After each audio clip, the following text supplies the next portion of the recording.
Welcome to First. I'm Shirley Min along with Mark Eichman and Nichelle Polston. John Carney takes the oath of office. We'll recap highlights, sample reaction, and remind everyone how he got there. Joe Biden is home. The former vice president and Delaware senator reflects with the first team about his formative years in the first state. Hillary Clinton won Delaware's electoral votes, but Donald Trump took 2 of Delaware's 3 counties. What do those voters hope for in the next 4 years? First, your public media news magazine starts now.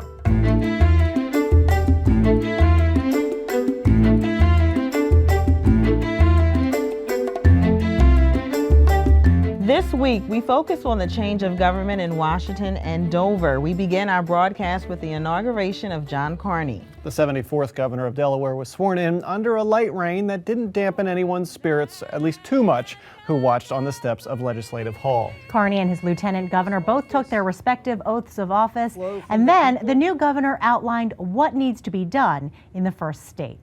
And the American dream is not about winning the lottery, not about a few people getting lucky. It's about working hard. The Delaware way is not about a few powerful people behind closed doors. It's about working together. Those things are timeless. We can no longer expect any single industry or company to be responsible for Delaware's economic stability, let alone our future. Our administration will work to lead our state through a transition to an innovation economy, where we're not only the first state when it comes to incorporating a company, but also the first state when it comes to growing a company and deepening its roots here in Delaware. We will work with private investors to retool our aging industrial sites and put Delawareans back to work. We'll also rethink our economic development efforts. We will support small businesses and entrepreneurs and teach our students the skills necessary to succeed in the jobs of the future. Working hard, working together to bring jobs to our state and to keep them here, that's what will get my team and me up in the morning and will keep us working long into the night. John Carney's held almost every political title there is in Delaware, and this week he adds another to the list, governor. We look back at Carney's 30-plus years in public office.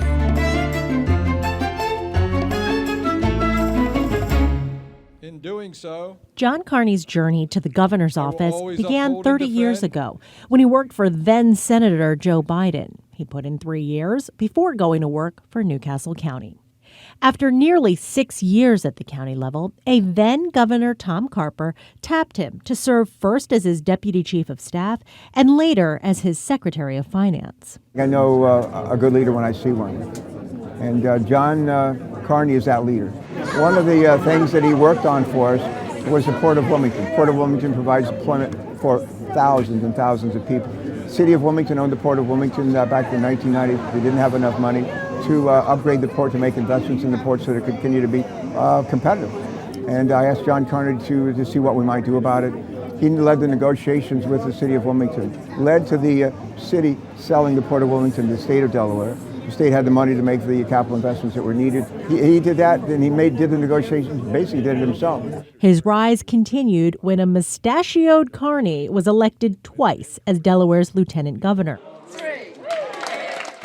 In addition to being Governor Ruth Ann Minner's number 2, he also presided over the state Senate. Based on his trajectory, a now clean-shaven Carney should have been governor in 2008. we were up against a well-funded opponent who worked hard and ran a good campaign. But he lost the Democratic primary by a hair to then-state treasurer Jack Markell. It was really surprise, almost shock that happened, especially after Carney had been sort of waiting in the wings for the 8 years of the Minner administration through the 2000s. Then for him not to win, it was a stunning defeat. 2 years after that loss, the Democrat went to D.C. as Delaware's lone member in the Republican-controlled U.S. House of Representatives. It's hard for one person to stand out among 435 representatives. But you go into the House of Representatives today and you ask him, tell us about the congressman from Delaware. Republicans would say he's bright, he's fair, he's open-minded, he works hard. You ask Democrats, they would say the same thing. Working with members of both parties, Carney pushed for American manufacturing, sponsored legislation helping veterans find jobs, and saw the passage of his Delaware River Basin Conservation Act, a restoration program. He served 3 terms before throwing his hat back into the gubernatorial ring. This time, the Delaware native, who was born in Wilmington and raised in Claymont, walked away with the W. The governor made several references to Wilmington and the need to end the violence there and to make sure the city prospers. There were many supporters of the new governor there. They were eager to hear his message. I thought it set out a good vision for the state. I think he outlined very well the issues that we're going to have to deal with. His remarks were very reflective of the immediate needs and concerns that we have here in our state. We're facing a tremendous fiscal deficit, and I was very pleased to hear his remarks in regards to finding bipartisan solutions to the problems that are facing each and every Delawarean, from Newcastle to Sussex. He is well prepared to be the governor of the state. What did you think about what he had said in his speech about how he outlined what the next 4 years would look like? That was very good. He's got a plan. He knows what he wants to do, and knowing John, he will do it. You know, why was it so important for you to be out here today to support him? Just because, we worked very closely for those 8 years. One more thing to add about the governor's speech. He talked about ending the poverty to prison pipeline as a way to improve life in the first state. The governor has his work cut out for him. After the speech, he reflected on what his priorities will be for his first 100 days. There are a couple things we'll do, I think, that complement one another, and that is reorganize both the Department of Education, so better prepare that agency to support schools and school districts to prepare our students in the workforce of the future. One of the first things we'll do this week is an executive order establishing a group to look at a public-private partnership with economic development activities. Other states have tried it. Governor Carney will have to deal with a very different federal government under President Donald Trump, but it's not like Carney wasn't accustomed to working with Republicans, either in the U.S. House or in southern Delaware, where Republicans dominate. We found out what some Delaware Republicans expect from President Trump.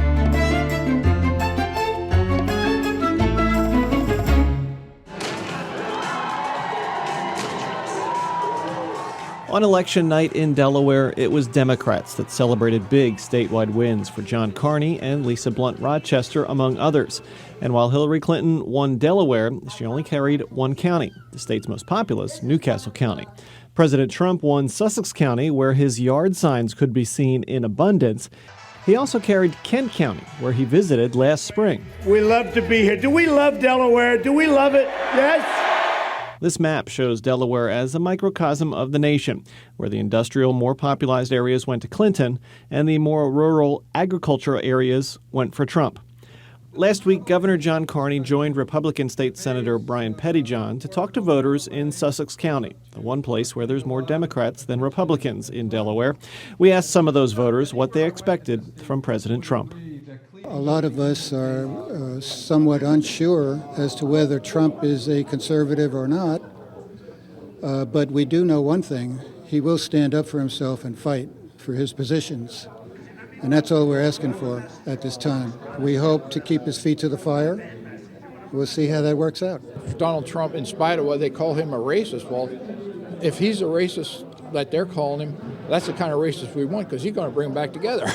So that's the positive side instead of the negative side. State Senator Brian Pettyjohn is hoping Delaware's economy can benefit from the actions of President Trump. Hopefully some of the regulatory environment that has really kind of choked businesses nationwide will be loosened so that businesses will be able to grow and expand, hire more people. As for Carney, he's holding his fire on Trump.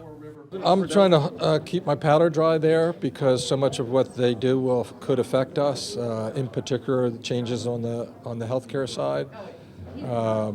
Delaware gets additional revenue for the Medicaid cost share because of the Affordable Care Act. If that goes away, that's a big, big problem. Makes our problem a lot worse, and so we'll keep our eye on that. While the Sussex County Republicans were Donald Trump supporters, they were more than willing to give Governor John Carney a chance and see how he performed in the office before making their decision on whether they'll support him in the future or not.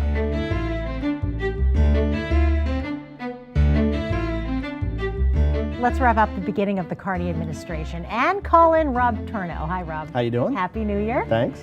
Carney's inauguration address, about what you expected? Yeah, I mean, he sort of gave the boilerplate, this is what I'm going to do in a very broad way. I mean, he kept it short because of the rain, which is very nice. But didn't really offer many details, and with the budget coming up, it'll be interesting to see how sort of this all plays out. Okay. Well, kicking the can really seems to be the buzzword here in Delaware. Do you think the legislature can really make the changes necessary? I'm not optimistic. One of the first things Republicans did was try to repeal the estate tax. Not something I would do when you're facing a $350 million budget deficit. Markell put forth a plan that wasn't super progressive. You know, he wanted more money from cigarette smokers than wealthy earners. Carney certainly isn't nearly as economically progressive. So I'm not optimistic. I'm hopeful. And it really does seem to be like the tradition here in Delaware.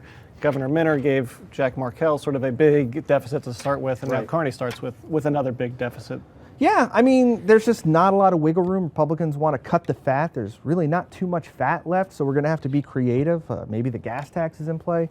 We'll just have to see, I guess. And finally, you go from drawing Governor Markell and his bald head to going to drawing. You said that, not me. Right, to drawing Governor Carney now. Big differences there between drawing the two? Yeah, I mean, you know, I've only drawn Carney a handful of times over the past 8-9 years, but he's got those great cheeks, you know, makes for a good caricature. All right, we'll look for more of John Carney and those cheeks, and we'll have to decide if there are new ideas to go with those cheeks. Follow Rob on Twitter, @Rob Torno. Thanks, Rob. No sweat.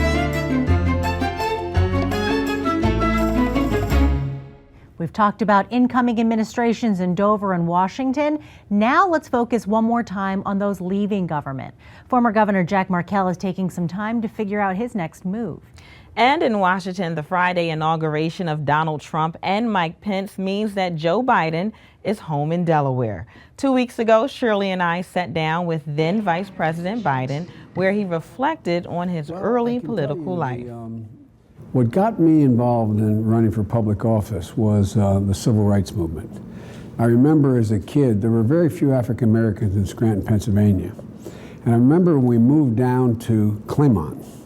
I remember one day when I got dropped off at school at Holy Rosary and seeing the bus go by with only black children in it. And I asked my mom, what's that all about? And they said, well, they're going to Howard because there's only one school they could go to in high school. And that just seemed to me to be so counterintuitive. And I was raised in a household where the one thing my father would always say, and I mean this sincerely, was everyone in the world is entitled to be treated with dignity. Everyone. And so as a kid, I was the only white employee in the east side of Wilmington, and Price's Run swimming pool, the complex there. I got deeply involved in the civil rights movement at the time, desegregating movie theaters and things like that. No big deal, just like a lot of high school and early college age kids. And that's what got me engaged in politics. And what I didn't like at the time was the Democratic Party was viewed as a Southern Democratic Party. It wasn't viewed as a Northeastern Democratic Party. And I remember one of the first campaigns I became aware of was the first African American to ever be elected to the state Senate, Herman Holloway. I remember the bumper stickers, proudly for Holloway. And so that's what got me involved. I never intended on running for office, but I did want to change the Democratic Party. So you watched many things unfold in Wilmington and Delaware, pretty much. Were you intimidated by anything? The civil rights movement, Wilmington under the National Guard? I graduated in 1968, which was maybe one of the most tumultuous years of modern American history. There was that, supposedly the Vietnam War was coming to an end, which I opposed. I didn't think it made any sense. And there was a very wry and irreverent comedian named Lenny Bruce. They kept saying there's a light at the end of the tunnel, the war's done. And he said, yeah, it's a freight train. And my senior year, the second semester, was when the Tet Offensive occurred. That iconic photograph of a South Vietnamese policeman blowing the brains out of a guy standing on a corner. You've seen it when you were kids in school. Occurred. Lyndon Johnson announced he wasn't going to run for president, which shocked everybody. Gene McCarthy, and the only political hero I ever had was Bobby Kennedy, announced. Bobby Kennedy ended up being assassinated. Dr. King, when he was assassinated, our city was burned to the ground in some parts. So I came back, and I was lucky. My grades didn't deserve it, but I got a job with a really top-flight law firm. But you take the bar in those days in September and October, you don't get that means to be able to practice law. You don't get to admitted to the bar till January. And within that 6-month period, I realized I wasn't cut out for anything other than getting more deeply involved. So I'll never forget, I walked from federal court to the basement of what used to be the public defender's office, catty corner from the courthouse, and I asked for a job. I remember a guy named Frank Kern saying, "Are you serious? Don't you work for such and such?" And I said, "Yeah." I said, "No, I want to be a public defender." And so because that got me deeply involved in defending some of the very people who were accused of burning the city. It got me directly involved in the community. They used to take people down when they arrested them. At the time, the National Guard was on the streets. We're the only city in American history ever to be occupied by the military since the Civil War. And so they would take people temporary hold down to the Wilmington train station.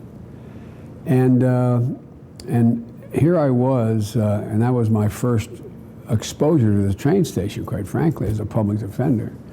And I remember 40 years later, almost to the day, on January the 18th, I was standing on a platform with 20, 30,000 Delawareans waiting outside the station and along the tracks for a black man to come from Philadelphia to pick me up, to take me in a train ride of 158 miles or 123 miles to be sworn in as president and vice president. I remember with my son Bo and my son Hunter and my daughter Ashley, and it just struck me like a bolt of lightning. We're standing on the end of the platform waiting for the train.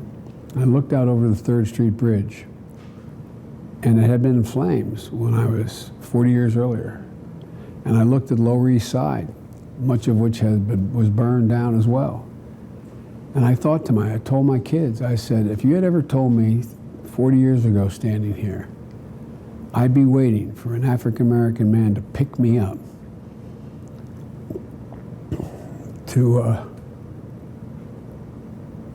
I said I wouldn't have believed it, because I wondered then whether blacks and whites would ever talk to one another again. The vice president really choked up when thinking about that moment 8 years ago. Now the former vice president is home, getting ready for his next chapter. And if you want to see more on the Biden homecoming from Friday, go to newsworks.org/Delaware.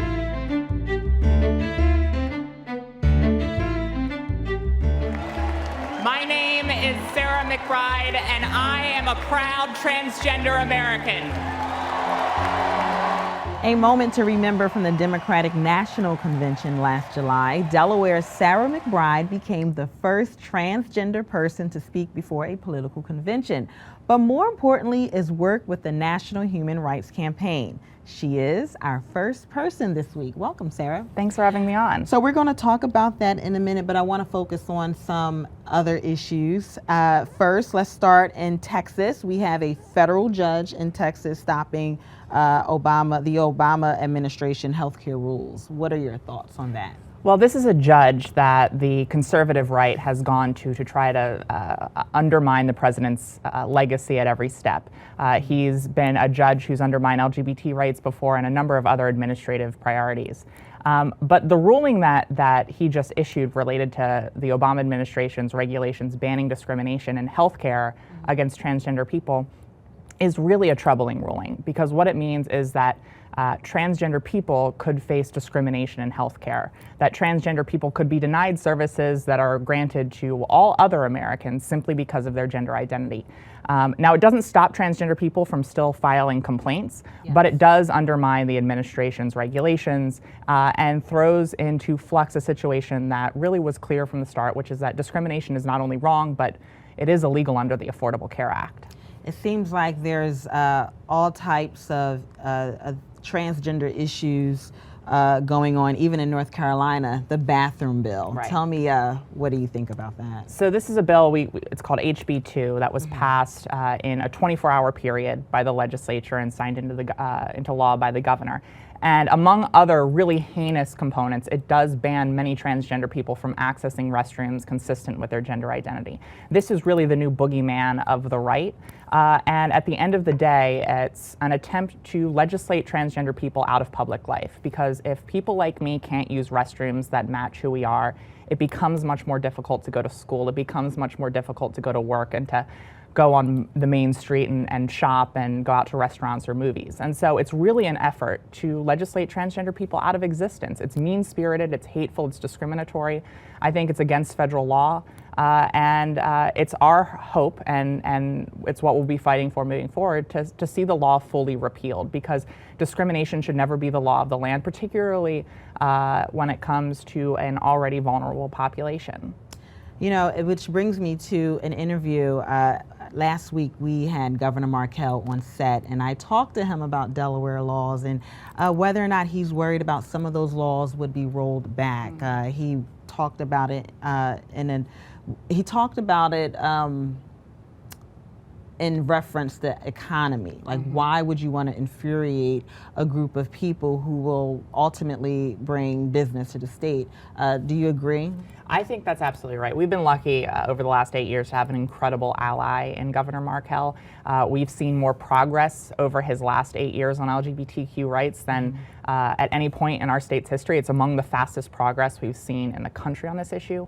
And it's not just because Governor Markell is a kind-hearted, compassionate person. It's also because he understands that inclusion is good for business, that if you want to attract the best talent, you need to create a diverse, inclusive workforce that allows every person's talents to be utilized and maximized to their highest potential. Makes you proud to be a Delawarean? It does. It does. When our state can be first or near the front on an issue, it really does make you proud to be part of a state that really has been at the forefront of so many issues in the past. So worrying about whether those laws will be rolled back, that's not something that has crossed your mind? You know, I think obviously you always have to be vigilant, but we have in our incoming governor, John Carney, a person who's also a strong ally like Governor Markell. He has a 100% rating from HRC on their congressional scorecard. We have friends in the legislature. I think in Delaware we're going to be okay, but I do worry about protecting the progress the Obama administration has put forward at the national level. So what about soon-to-be President Trump? Do you have any worries about his thoughts? Well, you know, throughout the campaign, Donald Trump endorsed anti-LGBTQ positions across the board. He committed to appointing anti-equality judges. He's said that states like North Carolina should be able to pass discriminatory bills. In his first effective governing decision, the appointment of a running mate, he picked someone who had signed discrimination into law in Indiana in Vice President-elect Mike Pence. So I think the LGBTQ community heard that. We're nervous, and we are going to do everything we can to protect the progress of the last 8 years that's not only moved our country forward, but has demonstrated to LGBTQ people across the country that they're seen and that they're protected by their federal government. So really quick, how did it, tell me about, take me back to the Delaware, not the Delaware, but the Democratic National Convention. How did you feel on stage? It was surreal. One of the great aspects of that was the Delaware delegation was just off to the right of the teleprompter, so I could see them the whole time. I could see my parents standing with them the whole time. It was inspirational, demonstrated to me that we are making progress and that the Democratic Party is a place that welcomes everyone. And then last, what's next for Sarah McBride? What do you have on your agenda? I'm sure you're busy. Well, I'm still working at the Human Rights Campaign, which is a fantastic organization, the largest LGBTQ equal rights organization in the country. Over the next few years, we're going to be trying to move equality forward while defending the progress of the last decade. But eventually, Delaware is my home, and eventually I want to come back to this great state and work and raise a family here. Well, thank you so much. Sarah McBride of the National Human Rights Campaign. Of course, you have a busy schedule, but thank you for joining us here on First. Dr. Ed Yalasov loves nature and art. As a young boy, he was inspired by a family friend to try his hand at art. In the basement of his Wilmington dental practice, he combines those influences into the unique copper and wood sculptures that can be seen all over his dental practice. First Experience checks it out.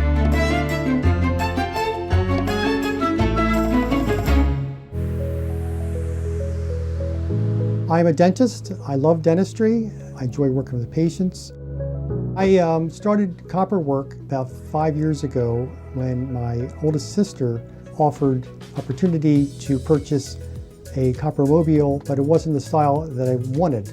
So I challenged myself to see if I could create one and give myself a year to do it. I bought some copper, and within 4 months I had a Hawkmobile. And after about a year, I decided to branch out and do some other work. So I started doing some copper trees and wood bases, and it's been evolving ever since. My parents were good friends with an artist. His name was Aurelius Renzetti. My father would take me to visit and watch him work. For him, it was the process of doing artwork, not hurry up and get it done. And that impressed me, so I try to keep that in mind, just enjoy the process and enjoy it.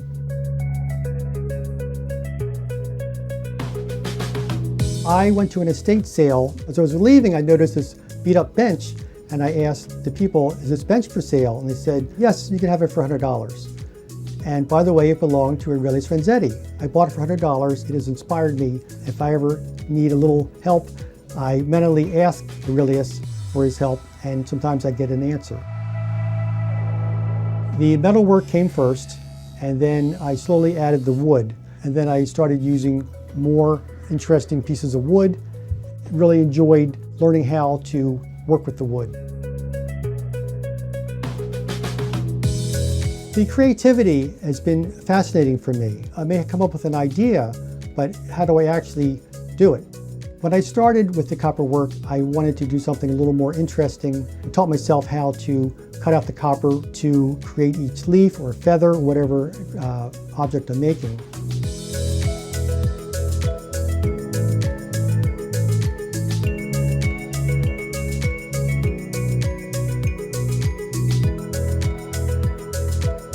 Well, I consider dentistry number one. I enjoy dentistry. I hope to do dentistry for a long time. Art is secondary, but I really enjoy it and hope to continue to grow with it. I want people to enjoy nature and to appreciate nature, get out in nature. I also want people to smile. Some of my work is whimsical and it brings smiles to people's faces. Dr. Yalasov signs and names all his pieces, and then in another nod to his dental practice, he uses an old dental drill to do it. You can see more of Ed's work when you visit his dental office and get more information when you visit him on the web at sculpturemobiles.com. Next week on First, the future of manufacturing got a big boost when it chose the University of Delaware as host for the Manufacturing USA Institute. Find out why. That is First for this week. We thank you for watching. For Nichelle Polston and Mark Eichman and our entire Delaware team on First, we hope you have a great week.